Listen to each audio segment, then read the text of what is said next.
Alright, it's 9:20, means it's 4:20 somewhere, so if you got one, spark up.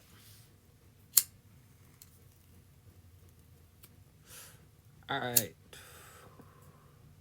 First things first, I'd like to apologize if videos are not uploading as fast as I was hoping they would. So I got like 3 or 4 videos that I'm waiting to upload while this one continues to upload. But yeah, so be patient, more videos coming. Tonight we are going to react to 8 of Dave Chappelle's funniest jokes ever.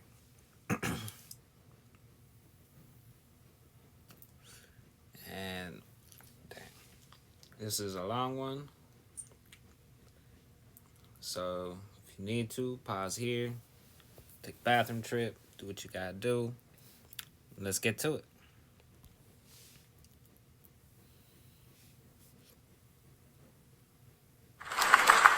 I'm serious. This one time racism saved my life, man. I was on a plane.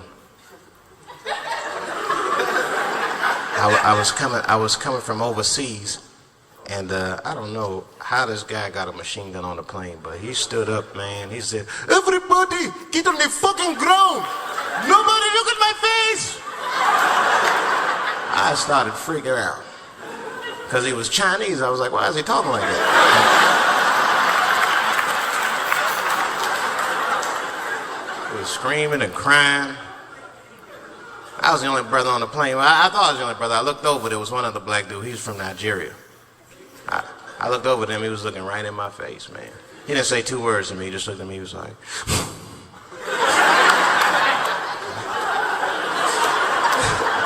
He didn't need to talk, I knew just what he was talking about. I looked right back at him, I was like...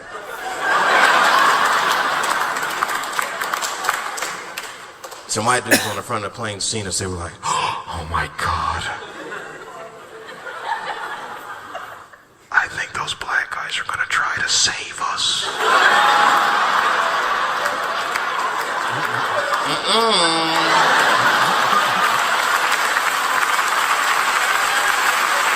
We were just communicating that we understood the situation. We were both seeing the same thing. What we understood was simple. Terrorists don't take black hostages.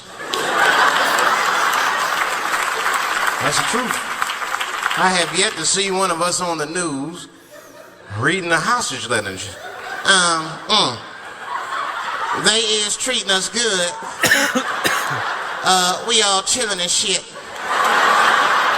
I'd like to give a shout out to Ray Ray and Big Steve and Jason Newport.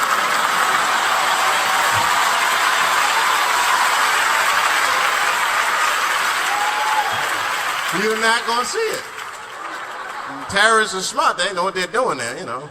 They terrorists. They know what black people's bad bargaining chips.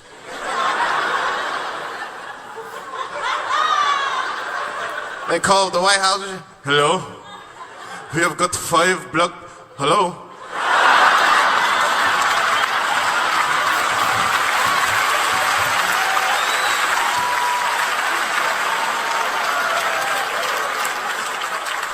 Really some scary shit. I gotta tell you, Harvey Weinstein.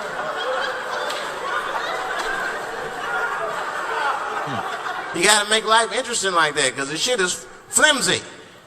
Life is flimsy. You think you're gonna live forever, you ain't not gonna live forever. It's dangerous out here. We know what's going on. I travel now, you know. I used to think DC had the roughest ghettos in the country. Nah, nigga. I have seen some shit now. Oh, there's some rough areas outside of D.C. Yeah, everybody should go to the ghetto. I was taken to the ghetto one time. That's the worst. When you get taken and you're not expecting to go. You know, usually you want to know when you go in the ghetto, like, I'm going to see some wild shit. I got to prepare myself. I'm going to see something crazy. When you're taken, it's different. I had a limousine driver. It was after a show. It was late at night. It was like 3 in the morning. I had a limousine driver. He was a nice guy talking to me and shit. "Oh, hey, where you from, dog?" "DC? Word?" "That's a rough city, man." And his cell phone started ringing. "Hold on 1 second. Hello? Oh, what's up, nigga? What? What the fuck? Slow down. What? What the fuck? No! No! No! Fuck that, nigga. Fuck it. I'm on my way.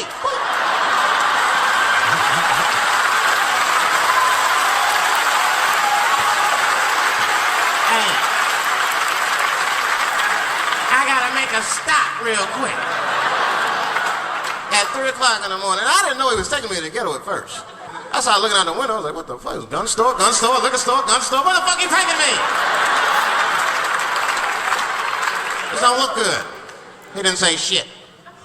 He just pulled up in front of an old rickety building that looked like a project. Now, I'd never been there before. I'm not sure if it was a project, but it certainly had all the familiar symptoms of a project.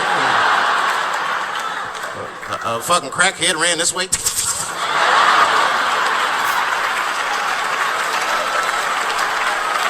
And then another one jumped out of a tree and shit.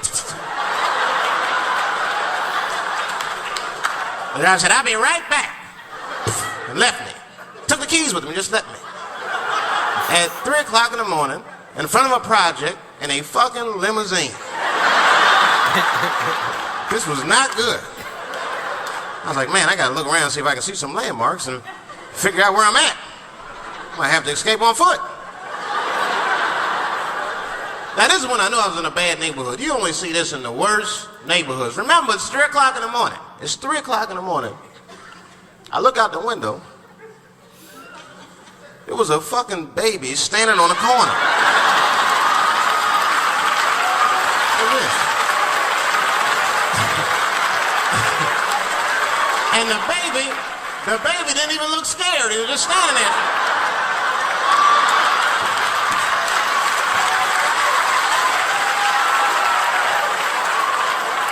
I mean, it made me sad. It made me sad, really. You know what I mean? Because I wanted to help the baby. I was like, I don't trust you either. I'm sorry. Click.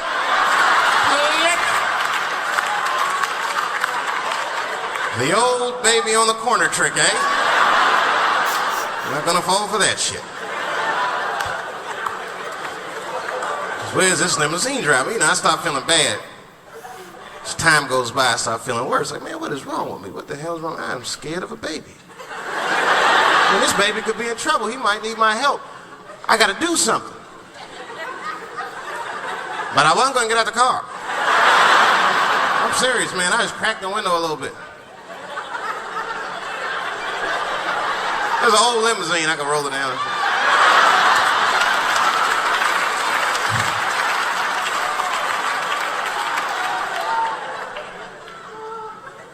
Hey, baby. Baby, go home, man. It's 3 o'clock in the morning. What the fuck are you doing out? The baby said, I'm selling weed, nigga. I said, oh.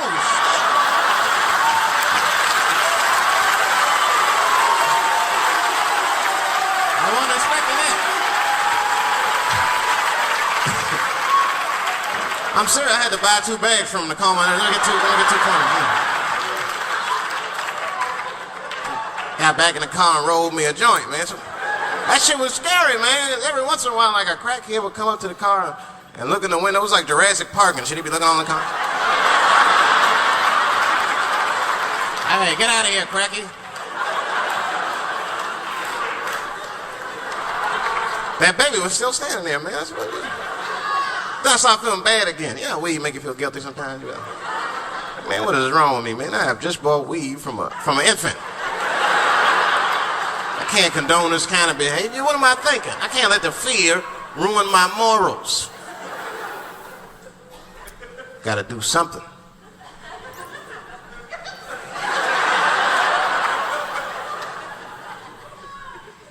Hey, baby. Stop selling weed, all right? You got your whole life ahead of you. He said, fuck you, nigga. I got kids to feed. I was like, God damn.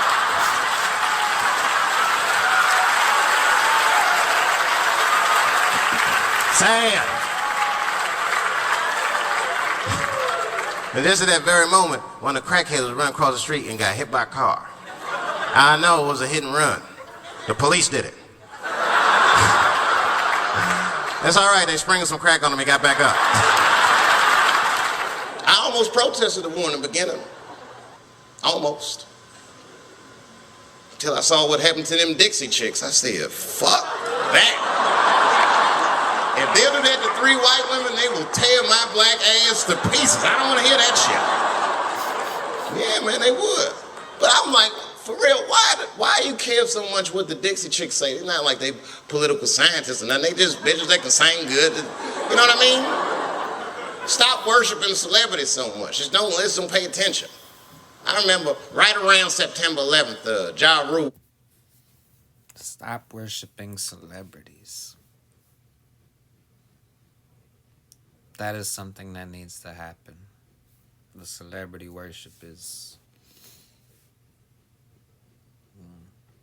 They got people... You think they reading the news, keeping track of everything? No, they got people telling them what's going on, what to say, shit like that. You know?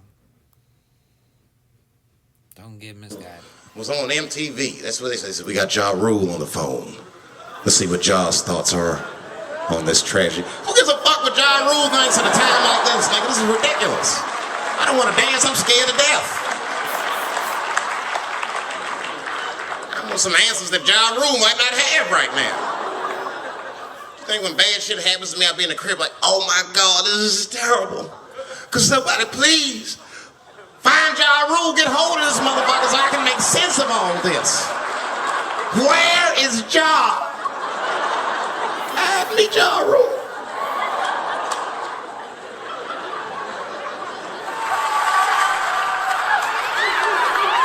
I've been seeing that kind of shit, man. It's what it is. They use the TV to program us from a young age. You ever watch like a cartoon that you used to watch when you were little as an adult? That shit is wild shit. Some wild shit. I mean, like I was with my nephew. We sitting there, we watching Pepe Le Pew. And I say to my nephew, I said, now pay attention to this guy because he's funny. I used to watch him when I was little. And we watched Pepe Le Pew, and I'm old now. I'm looking like, good God, what kind of fucking rapist is this guy? Like, take it easy, Pepe.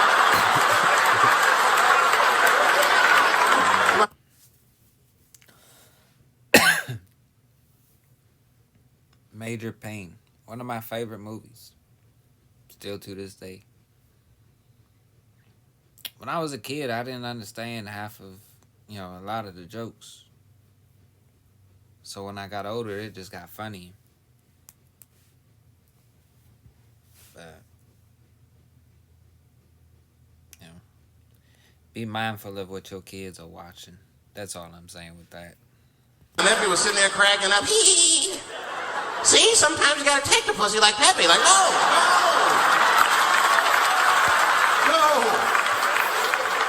I had to turn the channel real quick. I turned on Sesame Street. I said, oh, Sesame Street. This is much better because now he'll learn how to count and spell. But now I'm watching it as an adult and I realize Sesame Street teaches kids other things. It teaches kids how to judge people and label people. That's right. They got a character on there named Oscar. They treat this guy like shit the entire show. They judge him right in his face. Oscar, you are so mean. Isn't he, kids? Yeah, Oscar. You're a grouch. It's like, bitch, I live in a fucking trash can. I'm the poorest motherfucker on Sesame Street. Nobody's helping me. Then you wonder why your kids grow up and step over homeless people. Get it together, grouch. Get a job, grouch. So don't even tell me how to get to Sesame Street. That is a terrible place. I wouldn't go there if I knew the way.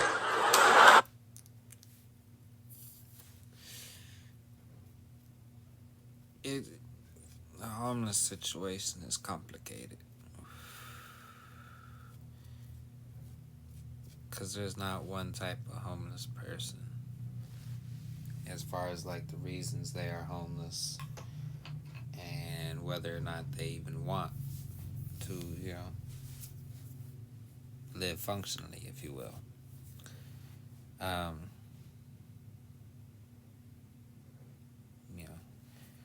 For a long time, I used to, I used to be one of those people who thought, all they need is some help. And my old roommate, moved his daughter in when off of the street when she had a kid, and I ended up having to retrain myself. Not all homeless people are like that. You know, she had it made, but she wanted to be back on the street, and that's where she is now. Um,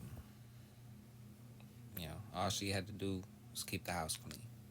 That's it, and take care of her baby. She didn't have to worry about rent, buying food, nothing. She was getting a little bit of money in her pocket to go out and have fun. You know, but so it's definitely a complicated issue. The ones who do, there are people who, you know, hit a string of bad luck, lose a job, you know, don't got nobody nearby for fucking support, till they can get on their feet. And, given the opportunity to get a job and get back on their feet, they would in a heartbeat. Those people definitely need to be helped. And you also got people who they just, mental illness, you know, like they just don't have the ability to like take care of themselves and maintain, a building or whatever. Um, but there are some able-bodied people who, you know, they just don't want to. You know. But, anyways, let me get off my soapbox. Who would want to live in a neighborhood like that? Fucking 6-foot pigeons walking around. An elephant that's a junkie. Hi, bird. Yeah, that's right, Snuffy. Hi, bird, I'm sick. I need some smack, bird. The Cookie Monster with his eyes popping out his head, screaming, cookie, cookie, cookie, like, ugh. What kind of cookies are you talking about? Chocolate chips don't do that to people. And then they had the nerve to put a pimp on there. They didn't come out and say he's a pimp, but I know a pimp when I see one. They called him the Count. Had a cape and everything. You just see him pimping. Bitch, where is my money? You've been late 4 times, I've been counting. How many times must I smack you before you act right? 1, 2, 2 smacks.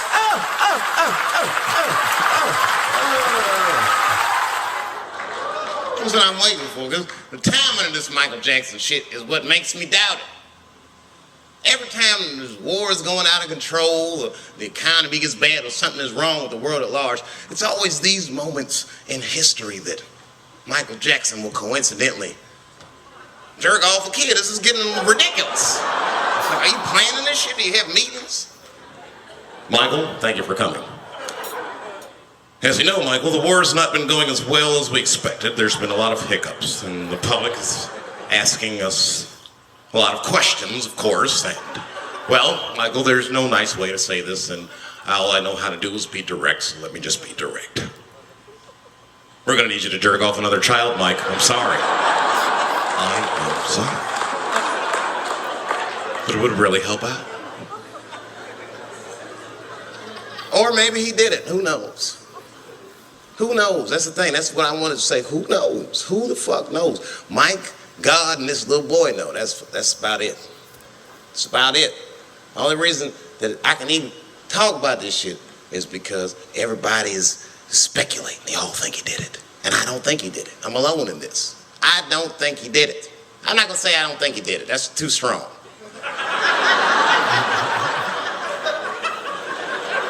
Let me just say I am reserving just...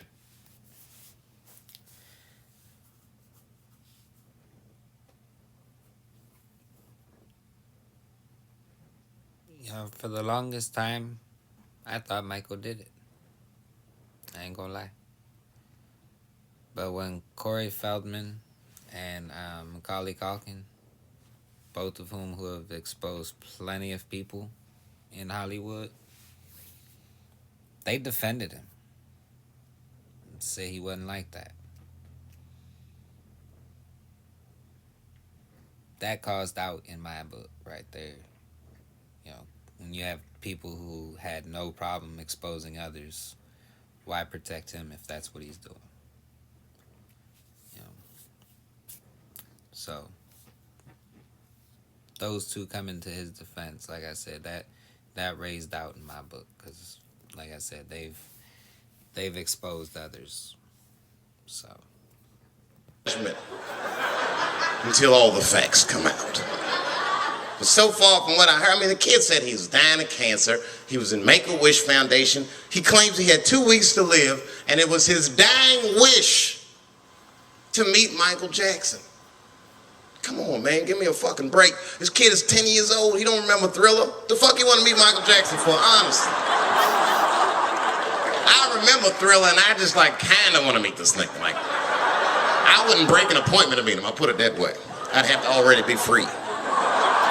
That's ridiculous. It's like if I'm dying in 2 weeks and go, oh, mama, get me in a room with Chubby Chuckle. I wouldn't want to meet that motherfucker. My last 2 weeks. Why not Usher or somebody like this? So then the kid claims he goes to Michael's house. This is where it all gets crazy. He does everything you'd expect at Michael's house. They climbed trees and rode roller coasters and Ferris wheels. The chef made cookies, pies, and cakes. They was petting the monkey and the giraffe, sang songs, kid shit. And in the middle of all this childlike activity, for some reason, Mike pulled out some wine and some pills and sucked this kid's dick. Folks, it hurts me to say it. And the kid had the nerve to call that abuse. Motherfucker, that is a good host. God damn, what else do you want? What else do you want? I'm lucky to get a glass of a grape drink at my friend's house. Let alone a roller coaster ride and my dick sucked. Mike must be confused, like I brought you in my house, I fed you, I sucked your dick, and this is how you repaid me, motherfucker. This was your wish, not mine. Thought you were dying in 2 weeks. What happened to that motherfucker? I've been in court for a year and a half. You get stronger every time I see you.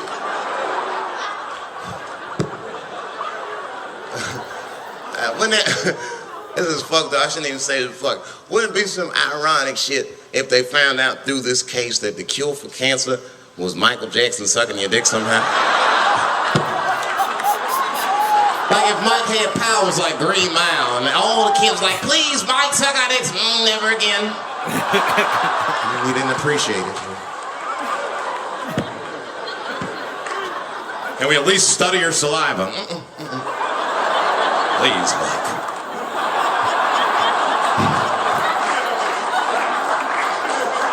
Oh my God. But there's a more important reason that I would stop doing comedy right now. And this reason is the real reason that's been percolating, and it really is the crowd, not you. I'm talking about the crowd on the big stage. It's too hard to entertain a country whose ears are so brittle. Motherfuckers are so sensitive, the whole country is turned into bitch-ass niggas.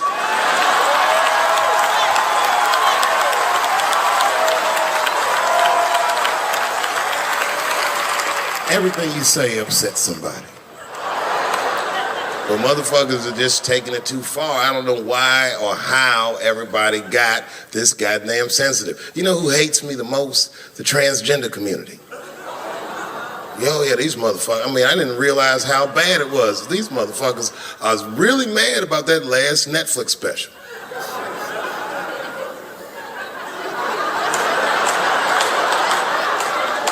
It's tough, man. I don't know what to do about it because I like them. I always have. Never had a problem with them. You know, just fucking around.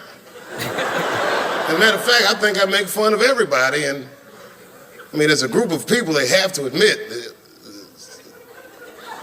it's kind of fucking hilarious, man. I'm sorry, bro. It's like, I've never seen somebody in such a hilarious predicament not have a sense of humor about it. They're born feeling like there's something other than they're born as, and that's kind of funny, you know? I mean, it's funny if it's not happening to you.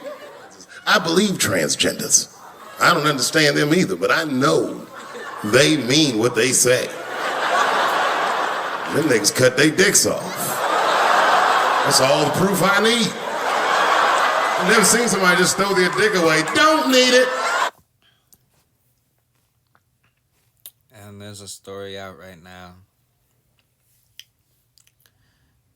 in a female prison.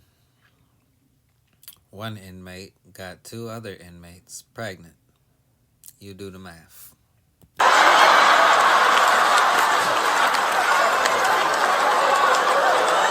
I don't understand, but I believe you and I support your decision, motherfucker.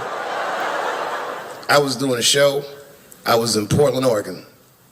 And I was checked in a hotel under the name Charles Edward Cheese.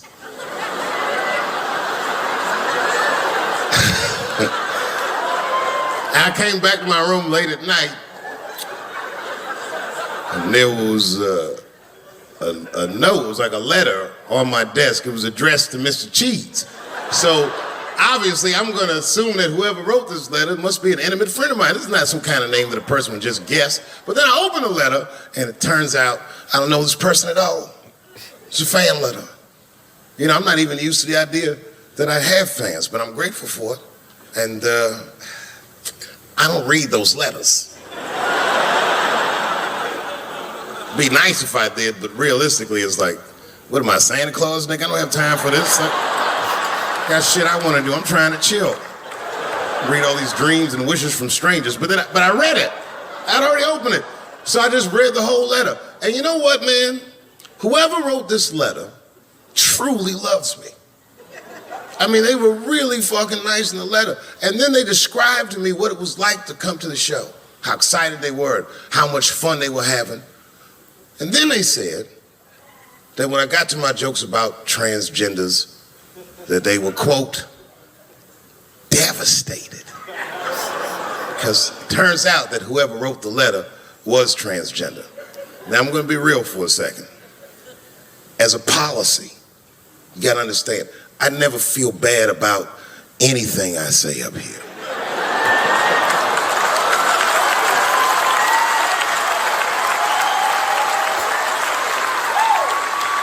And I would never admit this to you if I hadn't locked your phones up.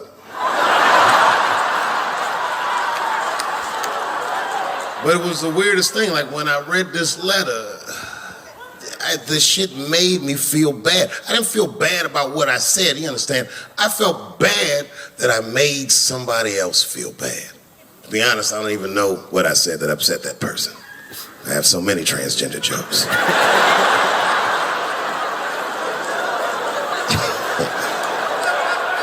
But I feel like it was probably this joke I'm about to tell you right now.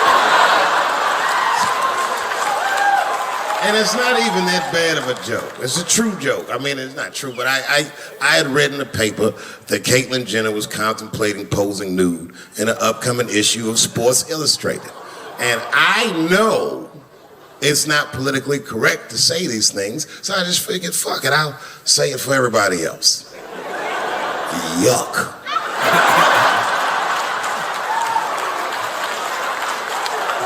You know, sometimes I just want to read some stats. I don't know why you're going to cram some man pussy in the middle of the sports page like this. I just didn't think that was the place for it. But I wasn't saying anything like Caitlyn Jenner's a bad person. I'm not mad at her for doing it. Not even mad at Sports Illustrated. If I'm mad at somebody, I'm probably just mad at myself. You understand?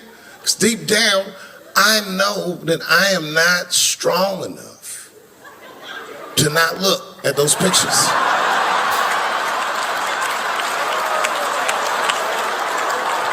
And I don't think I'm ready to see what she's trying to show me. So Caitlyn, goddamn it, if you go through with this thing, bitch, you better go hard or go home. I want you to go all the way. Hustler style. Do you know what hustler style means, miss? That means spread the lips.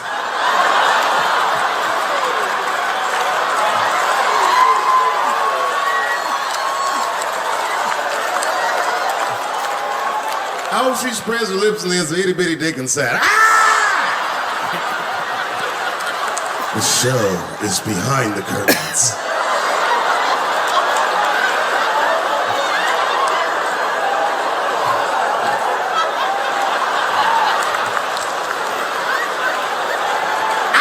I said that upset that person. You know, I can remember when it all started. It was when I was doing Chappelles show. When I was doing Chappelles show, I used to do the show, and then on the weekends I do like concerts and shit like that. So I'm doing a concert, and there was a couple in the front row, beautiful couple. The wife was obviously Asian. You could see it in her face.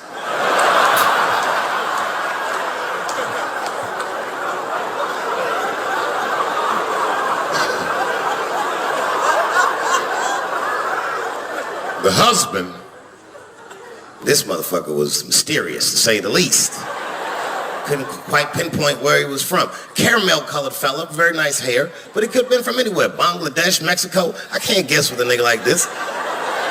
All I knew for sure about this guy is that his wife was a bitch. I could see that in her face, too. No, he was laughing and having a good time, and she was scowling at me at a goddamn comedy show. I couldn't figure it out. And then I realized at some point that she was pregnant, and I was smoking on stage. I said, oh my God, that's probably why she's mad. So I started to put my cigarette out, but then she hit me with one of them fake non-smoker calls. So I just kept smoking. I thought to myself, bitch, that baby will be fine, relax. And I tried to break the tension. I just asked her, that's all I said. I go, hey, where are you guys from anyway? And I could tell that she was on to me. She goes, very condescendingly, she says, I'm from California. If you are asking my ethnicity, I am Chinese. And her husband was just cool about the shit. He was like, I'm Mexican, bro. I said, well, I'm sorry if I offended you by asking, but you're a very beautiful couple. And miss, there's no question that you're gonna give birth to the hardest working baby this world has ever seen.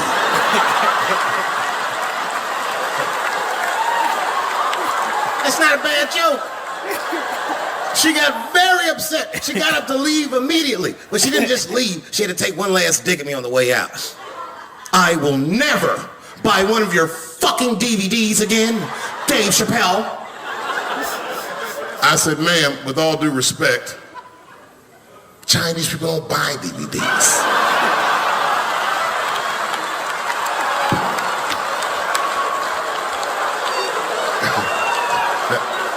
And the crowd went crazy. We were all laughing, having a good time. I didn't even think anything of it.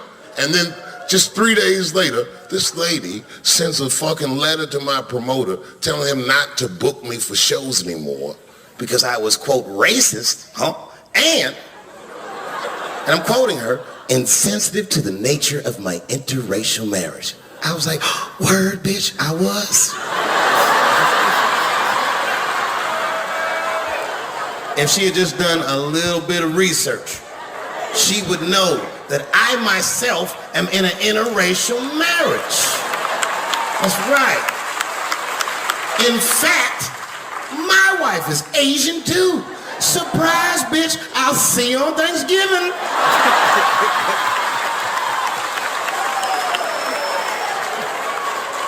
But my wife's not Chinese. She's Filipino. That's right. And our kids are Puerto Rican somehow, so there you go. Now, let's think about this. You've heard them on their radios, on television, you've read their newspapers, you've even talked to them in your beer houses. What do they call us? They call us Anglo fools. They call you Anglo fools. And they've called all of us Biafrans. Are we Biafrans? They call us enemies in their house. That's not the truth. The truth is they stole our rights. You know that. They destroyed our wealth. Call us Cameroonians. We are Amazonians.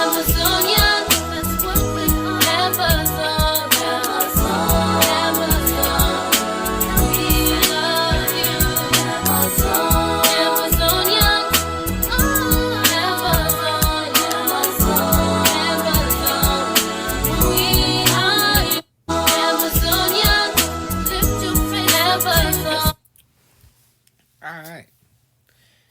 So that was 8 of Dave Chappelle's funniest jokes ever, according to Daily Dose of Comedy and Twitch clips. I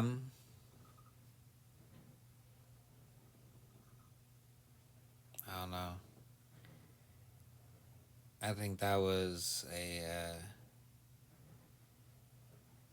he had some better ones than that. Especially from his last couple.